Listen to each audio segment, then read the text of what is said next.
মুহাম্মদ সাল্লাল্লাহু আলাইহি সাল্লাম জীবনে কোন পাপ তাকে স্পর্শ করে নাই। লোকেরা গান শোনে, বাজনা শোনে। একবার যুবকেরা তাকে ধরল, মুহাম্মদ সাল্লাল্লাহু আলাইহি ওয়াসাল্লাম, তুমি বড় নিরস মানুষ, এক জায়গায় বসে থাকো, যুবক মানুষ, চলো না আজকে অমুক জায়গায় গান আছে, নাচ আছে, খুব ভালো ভালো নাচ হবে, গান হবে, তুমি যাবে, চলো।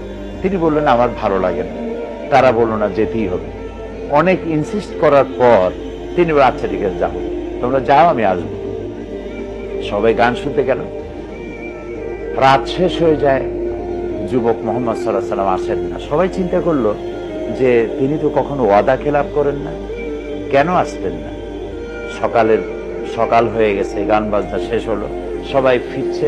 ফেরার পথে দেখে যে মুহাম্মদ সাল্লাল্লাহু আলাইহি ওয়াসাল্লাম এক গাছের তলায় ঘুমে আছে। তার কাছে গিয়ে তারা তাকে উঠালো। তারা বলল যে তোমার না কথা ছিল গান শুনতে যাবে, নাচ দেখতে যাবে। তিনি বললেন আমি তো কথা দিয়েছিলাম, তো যেতে গিয়ে প্রতিমধ্যে এই জায়গায় এসে আমার কেমন যেন শরীরে অবসাদ এলো, আমার ঘুম পেল, আমি ঘুমিয়ে পড়লাম।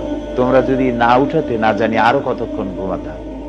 অর্থাৎ অলক্ষ্যে আল্লাহ তাআলা তাকে ঘুম পাড়িয়ে দিলেন, অলক্ষ্যে তাকে জানিয়ে দিলেন, হাবিব এই কাজ তো আপনার জন্য নয়, আল্লাহ তাকে হেফাজত করেছেন।